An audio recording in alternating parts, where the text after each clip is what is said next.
What up, guy? What's up, man? Nice to meet you. Man, you too, bro. Yes, You sir. too. Yes, sir. Sorry for the inconvenience, man, but we here now. Let's get this thing We going. getting it, man. We getting it, man. Yes, For sir, sure. bro. Let's get this thing started. Let's get it. Yes, sir, man. This episode 37, Straight Facts Podcast with your boy qhay. Man, this is a great one, man. This is an exclusive. A guy that I looked up to, man, growing up, listening to all Nah, Po Folks, all that. This is legendary. I want to bring Big V of Nappy Roots, actor, former frontman, multi-platinum group, Nappy Roots, you know what I'm saying, actor, some of your film credits, The Neighbors, Daredevil, Drumline, End of the Road, man. I want to welcome you to my show, bro. I appreciate you coming on Straight Back Appreciate you Podcast. sharing your platform with me. C's, man. Real talk, man. Yes, sir, bro. This mean a lot to me, man. And glad to cross generations, man. For sure. We got to connect. We got to connect the youth and the older guys, man, so we can get this Oh, thing for going. sure. And, Yes, sir. and love to learn from y'all, man. Y'all. Exactly. Love to learn from y'all. All right, man. Let's get into it, man. Give me a little bit of feedback of where you grew up from, bro. I'm from small town USA, better known as Corvette City, Bowling Green, Kentucky. For sure. From where they write in cursive. Grew up working class. Mom didn't do the projects out of food stamps. So we grew up every day, you're going to have to do something. Exactly. You know, go to church on Sunday and thank the Lord for it. Exactly. I definitely can relate to that. Yeah, For and sure. so come from that and then went to sports and boys club, small town, you know, running with white girls at the swimming pool, jungle fever. Exactly. Came out. I'm about to ask you too. So you play sports, man. What age did you start playing sports? My stepfather came along about 9 years old, 10 years old, and in fourth grade. And first time I was able to play. Okay. Went to the Basketball, Club football. Bowl. I led at varsity basketball as a freshman and played football, went to college to do that. Two-time Okay. All-State. Wow. Yeah, I played fullback, a running back. Let's talk about that a little bit because I know Kentucky, man, basketball is big up there. Yeah. But football, so you Um, say you made two-time All-State in football.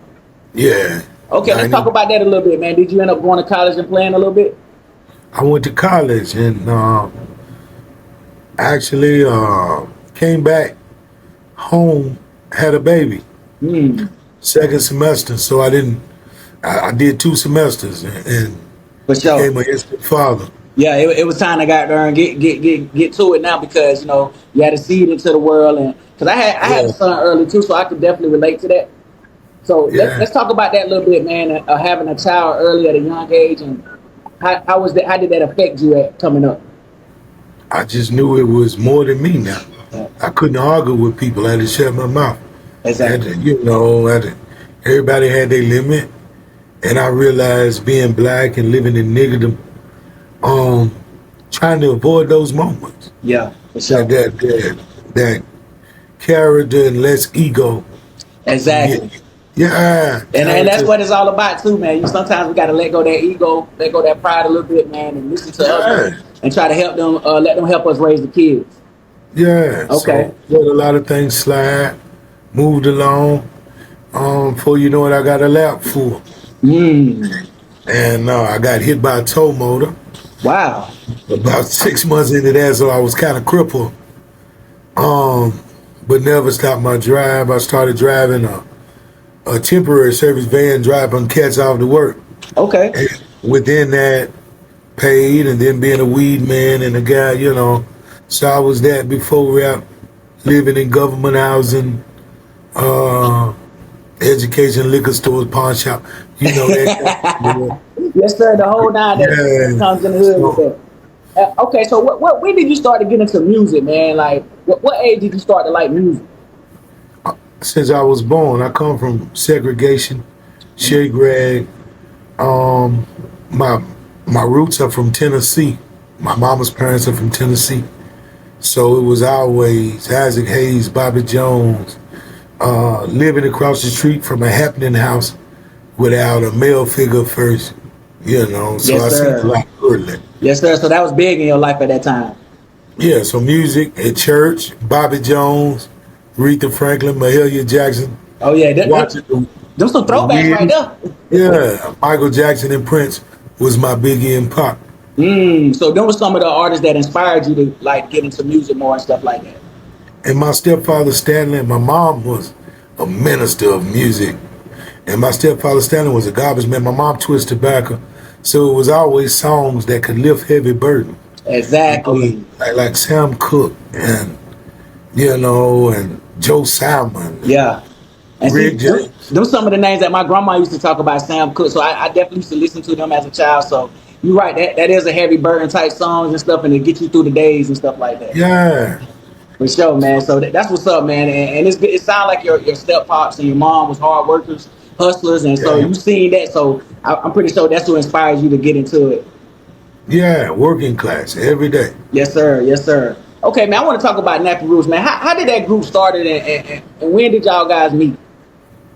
Well, man, after I come back home from college, after I get hit by a tow motor, my partner was still playing football in the yard. And he would party with these niggas from Louisville that was really into rap. And I seen him at a talent show or two. And he was like, man, they needed you and you needed them. So we linked up at parties and was just got each other's attention.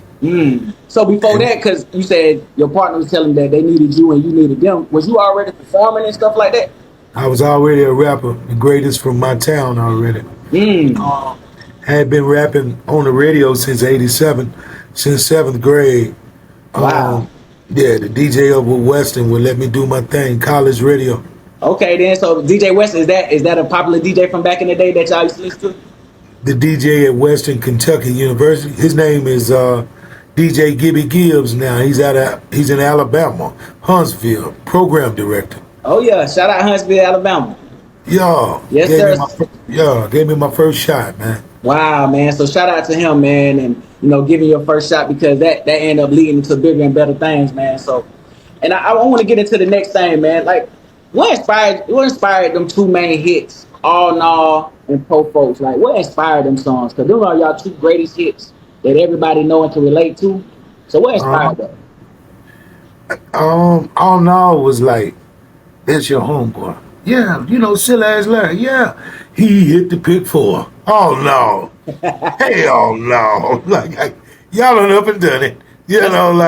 I like So that. when I signed a record deal in '98 from this town with no radio station, with no urban kind of setup for hip hop at all, and so it was like, oh no, hell no. That's After hard. Nelly kicked the door in with Country Grammar, Atlantic was on the next plane to Kentucky and got the next best thing after Moses split the sea, Wow. which was Nappy. Nelly made them dance. Nappy Roots made them listen. Exactly. And you're right, because that's all that is, like under like a country grammar type music, like what I'm saying? Old folks down south, Midwest Kentucky type slang, St. Louis. So and I like that All Nah Hell Nah, how that came up, because we all can relate to that. Like you And said, then when somebody Po wins Folks. something. Yeah, hell no. Like Randy Moss, oh shit. When he was doing that. Exactly. Hell no, so that's where that went. And then Po Folks, my son's name is Napoleon. And his mother, kind of took him from me. And how most single parents go through being displaced as a child. You wind up on a pallet, mama running out the door in the middle of the night, and you see her, and you. Yep. And so he was like, Daddy, I want some Emo's pizza. And to be able to buy it for him. And his name being Napoleon, it was like, all my life been poor, but it really don't matter no more. And they want to be able, a father, to be in that vein and in that strain of man. And you just gave me chills, man. Man, that's what it did to me. I can only imagine. Yeah, and so I think Nappy Roots' advantage in the music game after Nelly split the sea was we already had identity. They were in college taking the next step. I had took that next step, but fate had sealed. God's plan was underway. Exactly. So It was meant to it was happen. like that. Yeah, So what was y'all one of the first artists at y'all city to like make only. it and sign a deal and things like that? Yeah, the first only. Wow. And then, you know, later on, Bryson Tiller and Jack Harlow and ESTG now. So it's kind of a scene, but it's growing. Wow. So y'all set the standard. So all them from Bowling Green too? All of them from Kentucky. Wow. Louisville's the city. Yep, facts. But yeah, but I'm the only country boy. Exactly. And see, that's why I told you, like, From I'm down south, man. I'm down in South Carolina. So, like I said, when we heard that song, man, it's like we can relate to it, man. And you registered in our hearts and stuff like that, bro. So you definitely a legend, man, and we love what y'all did. And I want to ask you, man, what was that like when y'all first signed that deal? What was that experience like? to be just you remember being a kid in the backyard and you got that basketball and you 3, 2, 1 and shoot the motherfucker. Remember that? And to watch Soul Train as a kid and make it there. To watch MTV and BET. Yep. And to be like, I'm gonna be that in high school. And I wrote that down in high school. And to actually be there and make the proper moves and tell the God that this is your heart desire. And to actually like, shit, as in my name, what door can be locked? Exactly. And that's why I try to tell folks, like, manifestation real, man. So by you writing that stuff down in high school, you know what I'm saying, you were manifesting your future. Yes, sir. Yes, sir. And shout out to South Carolina, Geechee Films. I shot a movie out there with Felicia a few years back. Yeah. Okay, what part? Oh, where we at was Charleston. I just about to say anything with Charleston. It was Greenville. Oh, okay. Yeah, shout out Greenville, man. My dog Big Steve. I just left Greenville. We did some things out there making this thing called gumbo. Oh yeah. What you know about it? Hey man, I fucks with South Carolina. Yes, sir, man. North Carolina too. Yo, yeah, for sure, man. That's right. Pablo, we were freshmen together when we come in the game. Okay. You know? Yeah. Yes, sir. And see, that's what it's all about, man. You know what I'm saying? Showing love to our people, even though we from different places, but we all in this thing together, man. So Father, Snow Hill, boom. Yep. I've been through it all. Facts. All of Carolina. Exactly. Man, tell me, what was some of your craziest experiences on the road, man, from back then when you was coming up? I would say going to Iraq. First,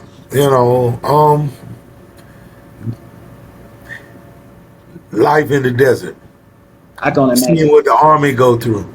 To be voted second in the world who the soldiers most wanted to be entertained by. Wow. So that's how you end up over there? Like, yeah. And traveling with the USO. And getting on gauntlets through Venice and Sicily and Italy. I met 12 Vitos over there. Wow. And all because I could rap. Oh my God, man. I know that did something to you. Like, you know what I'm saying? Seeing that, experiencing that, coming from a small town like Bowling Green, always thousands of miles away, man. Yeah.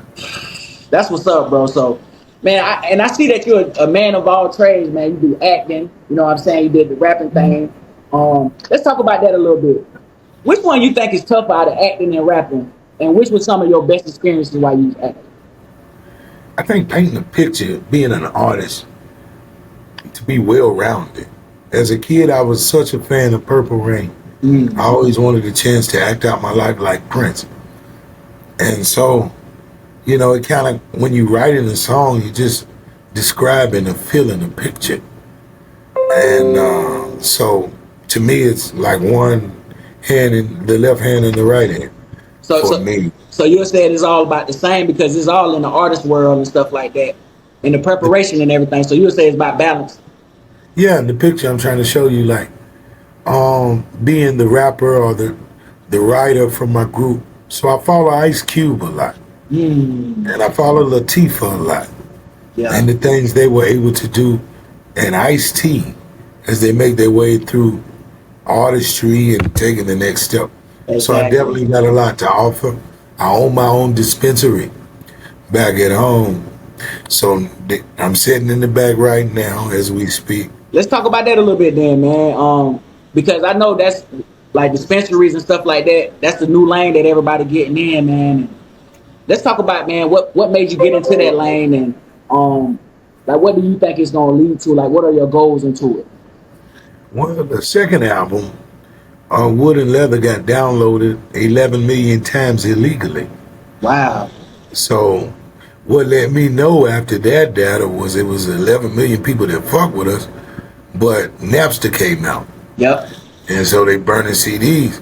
So I figured out how not to print up CDs. I figured out, well, my kid's mother left the kids at my mom's 12 years ago and never looked back as an Wow. adult. So I left the group raising kids. So I couldn't get out on the road and I couldn't get to the fans and this or that. So I created a QR code. I was a weed man before Nappy Roots. And Wow. I would put music on the QR code and you scan with your phone. Yep. So I started putting the QR code on cannabis products. And then $20 from 5,000 people was 100 racks. And then, and then it just became an alley thing into a department store. Exactly. And then into Jay-Z, the corner store with the corner office. Yep. Facts. Yeah. It's the same thing. And see, I want to go back a little bit because you said the reason that you left the group was because you was a single father at the time. Yes. Custodial parent. Exactly. Okay, so I want to go over that a little bit because that segued into my next question. I was going to ask you about fatherhood and how much that means to you, man. And because I didn't like from seeing you, like you said, you did it good, bro, because you was able to still be successful. Not many people knowing that you was a single father at the time. So let's talk about that a little bit, man, and how much fatherhood of your kids mean to you. Everything. A man with no future is gonna die silent. Exactly. And to have a chance to mold and guide some pretty good people. Out of it, I got 2 girls in St. Louis who do their own thing and independent. And Lord forbid, their mother just died in February, so it's a different load. Yeah. And then I got school teachers, truck drivers. My young son played for Deion Sanders, went out there when he brought his Louis. Wow. Yeah. Yeah. And, So he played for Colorado? he just transferred out. He got, as he said, that I'm chasing his bag, but he got a degree from Colorado, ethnic studies. Wow. He got 2 years for some bigger moves, and he's a 4.5-star All-American, so he might go pro on top of the year. Play Exactly. one college season, Yes, sir. What's his name so I can be looking for him? Little Vito Tisdale. Vito Teasdale. Junior. Junior, okay. Yeah. So got home, got to raise some great people. My little girl was a Labotny girl. She went to Northern to play basketball as well. Wow. Man, It's, so everything sounds like it's been blessings, man. It sounds like you did a great job. man. Your kids ain't in the streets, you know what I'm saying? They're very No. successful. And like you said, a person with no future has nothing. So it's great that you raise your kids well, man. And you still out here doing your thing too as well, so you can relate to that. And they was able to see a father figure and an example too. Yeah, and I do a Breathe, Light a Chance program. Exactly. Nonprofit organization where we find in your youth. What's your favorite color? What's your favorite song? Where will you live? What car will you drive? And what does your mama and them do? And what would they be like with credit and no early kids? Exactly. And so we talking to people 14 and up and really get ready to commit making dormitories. So not only do we clean them up with great thinking so they don't have to go back to a toxic kind of thing. After 14, you pretty much gonna be what you're gonna be. Exactly. And see, and that I love what y'all doing too, because like you said earlier when you was talking about coming up in Bowling Green, you talking about the Boys and Girls Club and things like that. So Yeah. I know they had a big impact on your life. So I'm pretty sure that you're having a great one on these kids' life as well. And I want to Yes. talk about that nonprofit a little bit. How long you been doing it, man? And what are some of the best things that you love about it? Oh, where a kid that's less fortunate can actually come and just be him without getting hit in the head or bitch that's dumb or I ain't paying for that shit. Yep. Where he can actually, say normal, how right? he feel. Or she can actually say how he feel, And to be a blanket, a pillow of damn, this all it is, OG, yeah. Exactly. And not to have you want to be some doctor, some lawyer that don't look like you, to show you that you are enough. Do you know what electricians make? Exactly. Do you know what? Yeah. And just freedom, finding your you, who you are. They're going to want what they had You gotta love what you got. Exactly. And see, that's big what you said too. Sorry to cut you off. Go ahead. About you saying you teach them credit and stuff, man, because like you said, when we was coming up, we didn't get that at early age. So by the time we made it to a certain age, we was already behind the 8 ball. Yeah. You know what I'm saying? So it's good that y'all teaching them that credit and stuff. Cause that's huge, man. If you want stuff in life, you got to have good credit. Credit, and your credit is like you on the street. What you known to do? Do mama gotta lock her purse when you come around? Exactly. Do we gotta lock our doors? Did you borrow $10 and make sure you gave me back 20? Exactly. Did you? Who are you? And that translate. Yes, sir. It translates to life. Yeah, character. So we teaching more esteem and identity. Yes, sir. Who you are. Yep, facts, and that's the main thing, man. Because it's a lot of things going on with the youth nowadays, but it's good that we still got positive role models and stuff out here. Let's talk about some of your upcoming projects, man, and movies or anything that you got coming up in the near future. Right now, I'm in the middle of writing my movie, The Dispensary, and it's called The Re. We country folk we ain't saying all that shit. Oh God, we're still a little bit. Yeah, The Re. Yeah, they don't let the Re. He's over there, Vito. Man, he doing that. So we're working on that. I got a new album coming out called Barbecue Music. Okay. New video. Shout out to Exquisite Management Firm, Big J and Nikki. They shaking it. We got and my homie Pat, Jimmy Spice. I got a team and a host of cats that's rolling with me. Maverick distributing it, and got a new thing called The Funeral of a Good Man. And the video is gonna drop on the 30th. The project's called Barbecue Music, Sundresses and Sunglasses. I like that. So, are you directing these movies, or are you doing both? You acting in them, directing? I'm gonna act, and then I co-direct because I still want to see it from not my eyes so much this time. Facts. Until those see it from different lenses. Yeah, for sure. So working on that, man, and I got 4 or 5 albums ready. I got Doing It Sober Makes Me Want to Be Drunk, and it's a country album, And I like how you because a lot of people can't adapt to the older we get, we don't want to talk about that same rap stuff that we did. You adapt to a whole different, sound and stuff like that. So I love the way you did that.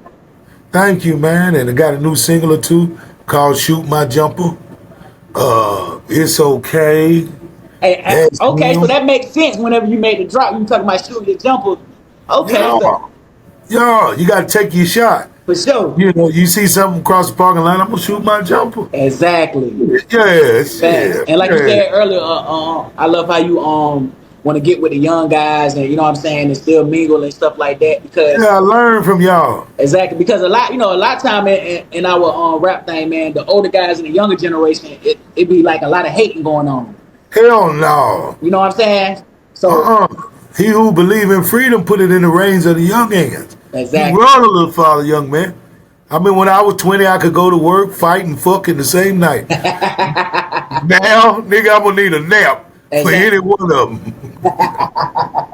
Yeah. But nah, that's real, bro. You know what I'm saying? It's all about passing that torch down, man. You know what I'm saying? Helping each other out. Yeah, and that's us, man. I always been comfortable in my skin. I don't feel threatened. Exactly. By any way. I know I'm one of them. Yep. When we go talking about anything, so self-esteem's at all-time high. I do barbecue music. Yep. If you want trap, go all at Tip. Exactly. Facts. If you want drill, go all at Chief now. Yep. On God. Respect to all. Exactly. One Savage, It's a lane for everybody. Yeah, I like Kendrick. And I like them light-skinned people too. What you thought about that Drake Kendrick beat they had not too long ago? I thought it was official the other night. I never seen the West Coast have that much energy since Tupac Shakur. Exactly. So shout out to Kendrick. And shout out to Drake for making him go to that level. Exactly. Yeah, you only good as you fight. Exactly. He brought him back out there. You only good as you fight. Yes, sir. He brought him back out there. So it feel like the Thriller in Manila. Exactly. And that's what that feel like. And then my daughter just walked in the room. I'm such a daddy. Oh no, you good, bro. It's all It's all good. about family. Yeah, man, but it feel like, man, Tupac was alive the other night. In my time, Wow. when I felt hip hop feel that kind of energy. And I like pool full of liquor and diving. You know, I come from them records. Yeah, that's You hard know, too. That's hard. but that dude, man, put that energy back in the air. For sure. And shout out to Drake for making him go there. Exactly. And I think hip hop needed that, man. You know what I'm saying? Oh Because yeah, it was starting to turn to something else. So, they brought them lyrics back out a little bit. oh yeah. I think it opened up the door for Vito. Oh yeah, Make you facts, facts. want to hear that metallic. You know, I'm gonna Yes, shoot my sir. trumpet. That's him, kind of. You know, nigga. You know. For sure. Man, like I said, Yeah. I'm pretty sure, man, you had a lot of impact on like Kendrick, that generation and all that stuff like that, bro, because like I said, everybody knew about all the po folks and stuff like that on BET back in the day. At good living, you know, center cut, pork chop, sunbeam bread, and Louisiana hot sauce. Exactly. And Yeah, that's gonna say like you had mentioned Tupac, right? And I'm gonna let you get out of here, man, because I know you got a lot going on. I want you to name your top 5 all-time rappers. depending how I feel, I'm an Mm, Aquarius. Like at West Coast, my top five. East Coast, my top five. Down South, and then the Midwest. When we talk about Kanye, Eminem, yep. Vito Banger, Common Facts. Sense, Yep. Twister, Yep. Tech Nine. Bone You know, Thugs. yeah. I mean, they Mhm. holding Ohio down for years. Exactly. So and I Ray respect what you Gas, I and shit respect what like you're that. saying too, because it's a lot of like legends. Yeah. And then when I'm down south, I like eight ball. I like got it. I like Book, Bun B. Pat, Project Pepper, Bun B, Scarface, T.I., Jesus, Yes, sir. Ross, Yeah. Trick Daddy, Yeah. Clown. Yeah. Yeah, So I and a respect that, host of man. others, Devin, the dude, and all of the shit. All of us is somebody, Petey Paolo, Exactly. Who's some of Nappy your Roots. Oh yeah, yeah, You know what I mean? Like yeah. Who's some of your up north favorite rappers like East Coast? Mob D. Mm. Prodigy is one of my favorite. Facts. I like that big old bullet dog. I like 50 Cent. He shakes it like a pit.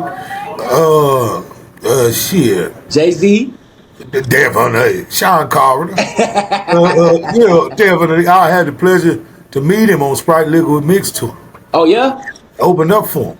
Wow. I was there in the house that night, the first night he done. I had a dream, I said, about who he said, about big, he said. Wow. You know, So you yeah, open up, bro. What was that like, bro? Open up for Jay-Z because he was the biggest thing in the world at that time, man. How was that? a kid in the candy store, man. Being at BET Rap City and the basement and MTV and to Wow. be in the house with Andre Harrell. And when all this was going on, and to our second album we spun in LA, and to actually get to walk around Rick James and Wow. Little Richard Pennington and to Wow. work with Jimmy Jam, Terry Lewis, and T-Bone Burnett, and and Wow. just That's legends, Robert bro. Deep, yeah, Tony, and for him to actually know you and smoke weed with you and fuck with you and hear what you gotta say at 22 years old. Wow, that's amazing, man. And see, that's why I tell folks like you never know what music or whatever you do will lead you to it because you never would have thought that would have put you in the rooms with them type of celebrities. Yeah, and Kanye West used to open up for us. And Kanye opened, and John Legend opened up for him. You remember Slum Village? Slum Village. Tainted Love. Yep. And, it's, Wow. yeah, to be around when it was really, coming together. And see, at that time, that's when rap and hip hop was like more united, and you know what I'm saying. Yeah, So that was a golden era of rap. yes, sir. Yes, sir, man. But yeah, man, I'm finna let you get out of here, man. Is it any more things, man, you want to discuss, man? And you know what I'm saying, go over any upcoming things you got coming on, man, and stuff like that. Um, I got great situations and panels coming to a lot of places down south. I want us to be aware of who we are, what we can create. Yep. And if you got a fan base, I can distribute it Yep. to your people, and then some people might not know you. Yes, sir. Share platforms, and Facts. And that's why I I be mean, telling people, man, like if one person win, we all win, man. Why not just unite and network and meet folks and just grind from there, man? Because I definitely want to work with you more in the future, man. And you never know where it'll lead us to. You know what I'm saying? It's there. The number's open. 813-500-7194. Who? Mike Jones. But I'm saying, no, that's the number, man. For sure. And hit me, man. Got distribution. I got a new way to sell music. Okay, hold on. You said that was the number? That was your... Yeah, that's the number. Can you repeat it one more time? 813-500-7194. Okay. Vito Banger, Reefer, thatnigga.com. Big V. Yeah. Yes, sir. And man, if y'all smoking, let's see if we can smoke a little better. For sure. And shout out to your dispensary too, man. You gonna do big things, man, in the future, bro. And let's get us one down in Kakalaki together. We got to. Let's do it. Yeah, and come down here, man. Some mental health. I'm always down there with Steve and a few other cats. Okay, yo, I'm in Greenville now. Okay, well you ain't up but about 45 minutes to an hour away from me. Where you at? I'm in North Augusta. Yeah, what's up, man? We want to get that way. I still do Myrtle Beach. I still do Charleston. And gonna acquire some things out there for more mental health. Cause we all need to be smoking and in the right mind. Exactly. And looking at each other right. Exactly, and that's big in the you know what I'm saying, the community, mental health and things like that. You know, a lot of people are scared to talk about it, but nowadays, man, it's open book. And we all need most of us been left and been raised by somebody mad at us because we look just like who left them. Exactly. Yep. Yeah, so like I said, I think I got a lot to offer, especially as a grandfather perspective. I'm Big Daddy at the house. I got 5 grandsons, 2 granddaughters. Okay. And life is showing me promise, man, and that it's never happened. Yes, sir, man. And that's good to hear, man. You know what I'm saying? Because you're reaping all the benefits of what you did and put out there, man. You set a good standard. All your kids are successful, and that's what it's all about. You know, so I appreciate you, man, coming on Straight Facts Podcast, man. We're going to have to do this thing again, though.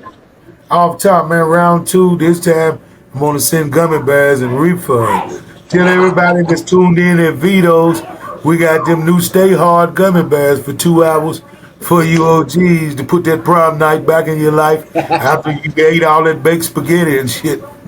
Exactly. I love it, man. I love your energy too, bro, man. Let's do it, bro. Man, I'm old cat, man.